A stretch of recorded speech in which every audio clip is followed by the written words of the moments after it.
الله أوسع يديني كما قوة الله حمي كردستان نقول هيك كلمة عشان ما نقول بيش اسمه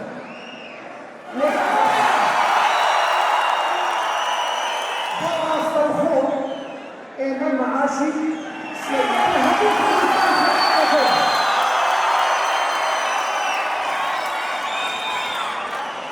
دن بدن بأويك حموتان بيكشا وسيركات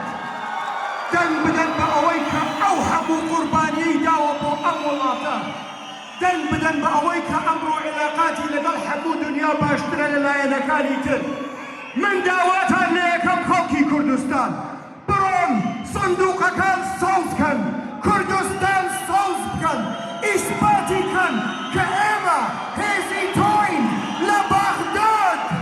كوي خوشويست بقربانت بم بسر سلم وبسر چاوم ليرة ودس بيت كان ايوه دس بيت كان خوتان كوكنوا بو صندوق كان